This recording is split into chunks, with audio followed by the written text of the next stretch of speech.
जय श्री राम, जय Shri Mahakal. China world super power बनने की कगार पर पहुंचने की पूरी कोशिश कर रहा है। पूरी की पूरी जो सिचुएशन क्रिएट हो रही है वर्ल्ड में, जिस हिसाब से चाइना अपना इन्वॉल्वमेंट दिखा रहा है यूएस और ईरान वॉर में, जहां पर चाइना सामने कुछ नहीं आ रहा है, बट ईरान उसके बिहाफ पर काफी पहलवी कर रहा है। काफी पहलवी तो क्या ही बोलूंगा, बट काफी वकालत कर रहा है उसके बेसिस पे। कैसे? स्ट्रेट ऑफ हॉर्मुज को अगर क्रॉस करना है किसी को, तो ईरान ने बोला है करो, बिंदास करो, बट जो पेमेंट तुम कर रहे हो ना इस ऑयल का, वो करना युआन में। युआन क्या है? चाइना की करेंसी में। पहले किस में हो रहा था? डॉलर्स में। अब किस में होगा? युआन में। ये पूरी कहानी क्या है? ये पूरे वीडियो में आपको ये चीज समझ में आएगी कि युआन का बेसिकली क्या इंपॉर्टेंस है when it comes to trade, और पेट्रो डॉलर का फंडा क्या है। ये कहानी थोड़ी पुरानी है, बट इसको आप ध्यान से समझिएगा ना, तो आपको समझ में पूरी कहानी आएगी। हुआ ये, वर्ल्ड वॉर 2 के बाद में अमेरिका के पास में जो गोल्ड था, वो गोल्ड धीरे धीरे हो रहा था खत्म। और हमारे वर्ल्ड में छोड़ो, हमारे घर के आजू बाजू में ही देख लो, आप लोग उन्हीं लोगों को रईस मानते हो, उन्हीं लोगों को एक अच्छी वैल्यू देते हो, उन्हीं लोगों को रिस्पेक्ट देते हो जिनके पास रईसियत है, मतलब पैसा है, मतलब प्रॉपर्टीज है, मतलब गोल्ड है। अगर किसी के पास बहुत ज्यादा गोल्ड है तो माना जाता है रईस आदमी है, इससे ऊपर थोड़ा इज्जत से बात की जाए। ये होता है, ये जनरल ट्रेंड है पूरे वर्ल्ड मार्केट में, छोड़ो इंडियन मार्केट में भी हर जगह। ठीक है, आप अपने आजू बाजू पे भी देखेंगे तो लोगों की वैल्यू पैसों से होती है। ये कटु सत्य है, एथिकली बहुत गलत है, पर सच्चाई घुमा फिरा के यही आती है। वर्ल्ड में जिसके पास गोल्ड ज्यादा होगा उसकी वैल्यू ज्यादा मानी जाएगी।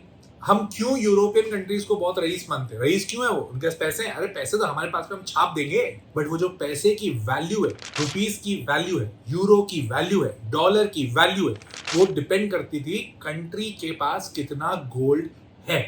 उस गोल्ड की वैल्यू के अनुसार, उस असेट की वैल्यू के अनुसार आपकी करेंसी की वैल्यू डिटरमाइन की जाती थी। अब सेकेंड वर्ल्ड वॉर 2 के बाद में इनके पास हो गया गोल्ड खत्म। अब गोल्ड खत्म हुआ तो अब इनकी करेंसी की वैल्यू नीचे जाने के चांसेस हो गए। तो इन्होंने क्या किया? इन्होंने एक दिन उठा के बोल दिया, हम गोल्ड से अपनी करेंसी को वैल्यू नहीं करते, हमारा गोल्ड से अब कोई लेना देना नहीं है। अगर हम हैं तो डॉलर है, हम नहीं डॉलर नहीं। मतलब अगर यूएस स्ट्रॉन्ग तो डॉलर स्ट्रॉन्ग, यूएस वीक तो डॉलर वीक, बराबर। तो यूएस ने अपना दबदबा पूरे वर्ल्ड में बनाना चालू किया, जो कि किया भी सही। आप देख भी रहे हैं, पिछले अगर 50 साल का इतिहास उठा के देख लोगे तो काफी हद तक आपको चीजें दिखेंगी। मिडिल ईस्ट पे सबसे पहले किया। मिडिल ईस्ट के बाद में जो पूरा का पूरा सेगमेंट था क्रूड ऑयल का, उन्होंने ये देख लिया कि वर्ल्ड में क्रूड ऑयल एकमात्र ऐसी चीज है जो हर एक को रिक्वायरमेंट होगी। दूसरी थी नेचुरल गैस, जो रशिया के पास है। अब रशिया इनके कंट्रोल में आ नहीं रहा था। वर्ल्ड वॉर 2 में रशिया के साथ में भी पंगा हुआ, काफी भिड़त हुई, तो रशिया इनके हाथ में आ नहीं रहा है।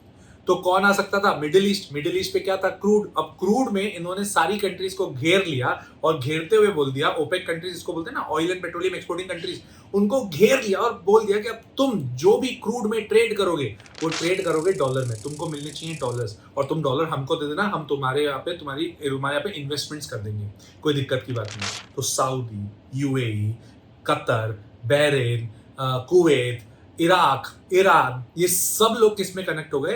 जितना भी मिडिल ईस्ट का जो डॉलर था, सॉरी पेट्रोल था, वो किस में डील हो रहा है? डॉलर में।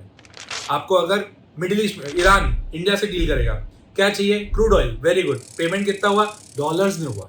यूएई अगर बोलता है कि फॉर एग्जांपल नाइजीरिया को ऑयल चाहिए, तो नाइजीरिया को ऑयल चाहिए, कितना चाहिए? जितना भी चाहिए। अब उसके बदले वो क्या देंगे? एक ही कॉन्सेप्ट है, डॉलर।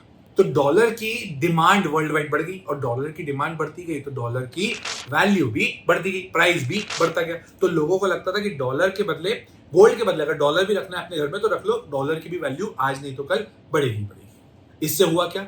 वर्ल्ड ट्रेड में अमेरिका का डोमिनेंस आ गया। किस पॉइंट पर? कि कुछ भी अगर आपको ट्रेड करना है तो किस पे करोगे? आप ट्रेड करोगे डॉलर्स में। वर्ल्ड वाइड डॉलर की क्या होगी? वैल्यू बढ़ गई, और बहुत तेजी से बढ़ी। उसके बाद में हर जगह एक्सप्लॉयटेशन भी उतना ही हुआ। जिस कंट्री ने कहा कि हम डॉलर में ट्रेड नहीं करेंगे, हम अपनी करेंसी में ट्रेड करेंगे या किसी और करेंसी में ट्रेड करेंगे, मतलब पेट्रो डॉलर के अगेंस्ट जाएंगे। पेट्रो डॉलर का मतलब ही क्या हो गया? आप कुछ भी क्रूड में ट्रेड करोगे तो आपको ट्रेड का पैसा किस में मिलेगा? डॉलर्स में। पेट्रो डॉलर का आप हटाओगे तो अमेरिका वहां पे कहीं ना कहीं आ ही जाता है। Example, Iraq, Saddam Hussein. Saddam Hussein ने सीधा सीधा एक ही कॉन्सेप्ट पे बोला कि मैं यूरो में ट्रेड करूंगा, मैं डॉलर में ट्रेड नहीं कर सकता, यूरो में करूंगा। अब सद्दाम हुसैन के ऊपर पहले कैरेक्टर असैसिनेशन हुआ, कि ये लोग बहुत ही ब्रूटल है, ये बहुत लोगों के साथ बुरा करते हैं, ऐसा ऐसा करते हैं। फिर वहां पे इन्फ्लेशन बढ़वाया गया। इन्फ्लेशन बढ़वाया गया तो लोग अनरेस्ट होंगे क्योंकि लोगों के खर्चे बढ़ गए, इनकम उतनी नहीं बढ़ रही है, तो लोगों के पास पैसा नहीं है, फ्रस्ट्रेट होंगे, फ्रस्ट्रेट होकर गवर्नमेंट की तरफ जाएंगे। तख्ता पलट करने की कोशिश करी, तख्ता पलट नहीं हुआ, वहां पर गवर्नमेंट ही बिठा दी और खुद ने जाके राज किया। यही पैटर्न हर जगह। लीबिया में गद्दाफी बोल रहे थे मैं गोल्ड दिनार लाऊंगा, गोल्ड दिनार एक अलग ही करेंसी पे वो ट्रेड करेंगे, बाहर हो गए। सीरिया में अराफात थे, उन्होंने बोला कि हमारे यहाँ से पाइपलाइन जा रही है, हम वो पाइपलाइन नहीं डालने देंगे। वेनेजुला में उन्होंने कहा कि जो मुद्रो, हाँ I think I am pronouncing the name right, उन्होंने कहा कि मैं बिटकॉइन में ट्रेड करूंगा या फिर रशिया की रशियन करेंसी में करूंगा, चाइना की युआन में करूंगा। वेनेजुला खत्म। ईरान ने बोला कि मैं तो रशिया और चाइना से बढ़िया डील कर रहा हूँ, मेरे को कोई दिक्कत नहीं, और वैसे भी ईरान के हिसाब से अमेरिका उनका दुश्मन ही है। आपने खमेनी जी के कुछ वीडियोस देखे होंगे इंस्टाग्राम पे, उसमें एकदम अलग ही टशन में बोलते हैं। वो पूछता है रिपोर्टर उनसे कि आपका सबसे बड़ा दुश्मन कौन है, वो बोलते हैं America. Who is your worst enemy, Mr. President? दुश्मन असली है ईरान की, अमेरिका। अब वो बोलने के बाद मतलब ईरान तो ऑलरेडी दुश्मन है यूएस का, और वहां पे ईरान अपना तेल किसको बेच रहा है, रशिया को, और किसको, चाइना को, उनकी करेंसी में।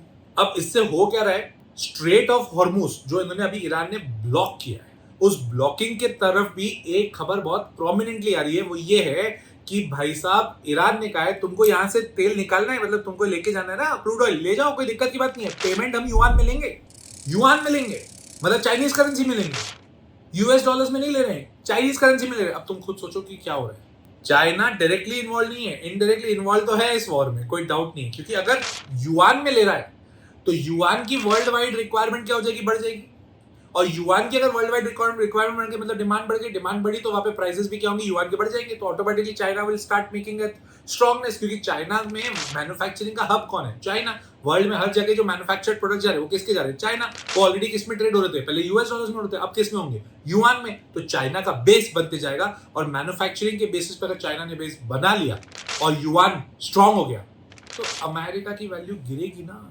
ये पूरा का पूरा कॉन्सेप्ट है। इसीलिए China is actually focusing on de dollarization, और डी डॉलराइजेशन के बाद में इसकी हालत टाइट होगी। एज ऑफ नाउ वर्ल्ड का जो ट्रेड है 57% of the trade is in US dollars, और 1.9% ही जो है ग्लोबल करेंसी के, ग्लोबल ट्रेड तो नहीं बोलूंगा, ग्लोबल रिजर्व्स की बात कर रहा हूँ। ग्लोबल रिजर्व्स 57% किसके पास, किस में चलते हैं, डॉलर्स में। युआन में चलते हैं 1.9% ही, मतलब कोई भी बहुत ज्यादा यूज करने की इच्छा नहीं करता युआन, ठीक है। अब इससे होगा ये ग्लोबल डिमांड बढ़ेगी, अगर ग्लोबल डिमांड बढ़ी तो लोग युआन भी क्या करेंगे, अपने पास में स्टोर करने की कोशिश करेंगे, रिजर्व करने की कोशिश करेंगे। पेट्रो डॉलर के चक्कर में ये सब हो रहा था, पूरा का पूरा गेम पेट्रो डॉलर का है। आपको क्या लग रहा है जो वॉर चल रहा है वो क्रूड के ऊपर है? थोड़ा सा गहराई में देखना देखो तो मजा भी आएगा। तो अभी रिसेंटली युआन ने बहुत सारी ट्रेडिंग करना चालू करी है, डॉलर्स में तो वो करी है, यूरो में और येन में। येन कहाँ की होगी, जापानीज करेंसी। तो ये तीनों के साथ ये लोग काम तो कर रहे हैं, डीलिंग उनके साथ कर रहे हैं। ट्रम्प के सैंक्शंस के चक्कर में जो ऑपोजिशंस है वो इस बात पे बहुत स्ट्रांग हो जाते हैं कि तुम इतने सैंक्शन लगा रहे हो, वर्ल्ड में हर जने को अपना दुश्मन बना रहे हो, तो आज नहीं तो कल कोई ना कोई तो बन पेगा। आप 2 मिनट सोचो, सोशल मीडिया के बाद में और इतने लोग कनेक्ट करने के बाद में, इतनी चीजें, इतनी इंफॉर्मेशन मिलने के बाद में बहुत सारी क्लैरिटी हमको नहीं आ रही है, आपको नहीं आ रही है कि वॉर एग्जैक्टली वॉर चल भी रहा है कि नहीं। जनरल पब्लिक की हालत टाइट हो रही है, उसमें कोई डाउट नहीं है, बट एट द एंड क्या वॉर है कि बिजनेस चल रहा है? इतना तो लॉजिक मेरे को लगता है सबका क्लियर हो ही रहा होगा। तो अमेरिका में ट्रम्प के जो ऑपोजिशन वाले हैं वो बोल रहे तुम सबको दुश्मन बना लो, तुम अभी तुम्हारा टर्म खत्म हो जाएगा, तुम चले जाओगे, उसके बाद ये पूरा का पूरा जो कचरा करोगे वो साफ कौन करेगा? सबको दुश्मन बना रहा है भाई। और ये चीज ध्यान रखना, इतिहास गवाह है, अगर आपने वर्ल्ड को दुश्मन कर लिया और वर्ल्ड इकट्ठा हो गया ना, तो जिसने दुश्मन बनाया उसको भी साफ किया जा सकता है। ये इतिहास रहा है, कब होगा कैसे होगा नहीं होगा दैट समथिंग एल्स, बट दुश्मनी बहुत ज्यादा बढ़ चुकी है। इसलिए चाइना ने करेंसी स्वैप्स भी चालू कर दिए जापान के साथ में, जापान और साउथ कोरिया के साथ किए, और जापान और साउथ कोरिया अमेरिका के बहुत क्लोज अलाइज हैं। जापान और साउथ कोरिया के साथ में, मतलब वहां की सेंट्रल बैंक के साथ में स्वैप्स के कॉन्ट्रैक्ट करने हैं। चाइना धीरे धीरे धीरे धीरे युआन को स्ट्रॉन्ग करते जा रहा है बॉस। अगर कर गया तो अमेरिका की हालत टाइट हो जाएगी। अब ये चीज ध्यान रखना, जितना ज्यादा वॉर एस्केलेट होगा उतना डॉलर वीक होगा। अभी आपने कुछ टाइम तक सुना होगा कि डॉलर को लोग यूज नहीं कर रहे हैं। इंडिया में वैल्यू बढ़ रही है वो अलग बात है, इंडिया की बात मत करना, इंडिया और डॉलर की, मतलब आईएनआर और डॉलर की बात नहीं कर रहा हूँ, dollar with other currencies. People are discouraging dollars, people are saying कि हम डॉलर्स को यूज नहीं करेंगे, हम वहां की लोकल करेंसी को यूज करेंगे। तो ये भी एक बहुत बड़ा इंपॉर्टेंट चीज हो गया। चाइना एक और स्टेप बहुत खतरनाक कर रहा है, वो वर्ल्ड में जो लोन आपने ऑलरेडी यूएस डॉलर्स में लिए ना उसको रीफाइनेंस कर रहा है। रीफाइनेंस मतलब अब वो हमसे ले लो लोन, अमेरिका को लौटा दो और वो हम आपको सस्ते ब्याज दरों में देंगे। हंगरी, कजाकिस्तान, यूटोपिया और श्रीलंका, इन लोग के साथ तो उन्होंने किया ही किया है। भाई साहब, वर्ल्ड में आप मान के चलना बहुत ही खतरनाक सिचुएशंस चल रही है। चाइना के पास अभी मौका है, जब अमेरिका वल्नरेबल होते जा रहा है, चाइना के पास अभी मौका है कि अगर अभी चाइना ने युआन को स्ट्रॉन्ग कर दिया तो कर दिया, वरना अगले 10-15 साल कोई चांस नहीं मिलेगा। इनफैक्ट चाइना की गवर्नर ने, चाइना का जो गवर्नर है आरबीआई का, जैसे अपने यहाँ पे आरबीआई गवर्नर है, वैसे चाइना की जो सेंट्रल बैंक है उनके गवर्नर है, उन्होंने तो ये भी बोला था मल्टीपोलर करेंसी सिस्टम वर्ल्ड को रिक्वायर्ड है। मल्टीपोलर मतलब हर कंट्री अपनी अपनी करेंसी में डील करो या फिर ज्यादा करेंसीज में डील करो, सिर्फ पेट्रो डॉलर पे मत रहो। भाई ये जो हो रहा है ना चाइना की तरफ से, अब यूएस डायरेक्टली चाइना पे तो अटैक करेगा नहीं, ठीक है, यूएस का इतिहास रहा है, कभी भी अपने टक्कर वाली कंट्रीज को कभी अटैक नहीं करता, उनके अलाइज को अटैक करता है, उनके जो सपोर्टर्स है उनको अटैक करता है और फिर वहां पे उनको उल्टा जवाब देता है। ये आप देखना, आप कभी नोट किया हो ना, तो अगर आपने हिस्ट्री थोड़ी बराबर पढ़ी है तो ब्रिटिशर्स भी यही करते थे, कभी मुंह पे आके कभी भी जवाब नहीं देंगे। हम इंडियंस ही ऐसे कुछ है जो होता है वो मुंह पे बोल देते जाके। बाकी जितने अगर आपने देखे हो अंग्रेज जितने भी थे उन्होंने यही किया है, divide and rule. Simple basis पे अगर मैं अंग्रेज हूं, आप मेरे सामने कोई बैठे हो, मैं आपको डायरेक्टली कभी भी कुछ नहीं कहूंगा, इनडायरेक्टली बहुत सारी चीजें कर लूंगा। तो देखो ये तो चीज हो रही है और चाइना युआन स्ट्रॉन्ग होने वाला है जिस हिसाब से वो चला रहा है। अनलेस एंड अनटिल यूएस कुछ नए पैतरे नहीं अपनाए तब तक तो नहीं। जो अभी कंडीशन चल रही है, अगर ईरान और चाइना ये दोनों की बहुत स्ट्रॉन्ग बॉन्ड बन चुका है तो युआन स्ट्रॉन्ग करवा के रहेगा। और स्ट्रेट ऑफ हॉर्मुज, अब थोड़ा आपको क्वेश्चन आना चाहिए दिमाग में, ईरान ने कैप्चर किया हुआ है या चाइना ने? Think about it. I hope कि इस वीडियो के थ्रू आपको ये समझ में आया होगा कि डी डॉलराइजेशन का कॉन्सेप्ट क्या है, युआन का क्या फंडामेंटल है और युआन स्ट्रॉन्ग क्यों होगा। इससे होगा ये, मैं आपको एक चीज वापस बता रहा हूँ, मैं कुछ चीजों में बहुत ज्यादा पॉजिटिव रहता हूँ और जो कि दिख भी रहा है। इंडियन मार्केट के लिए ये जितना चीज हो रहा है ना, ये लॉन्ग टर्म के लिए बहुत बेनिफिशियल है, क्योंकि ये लोग अपने में लड़ेंगे, हमारे कंट्रीज को बहुत बिजनेस अपॉर्चुनिटीज मिलेंगी।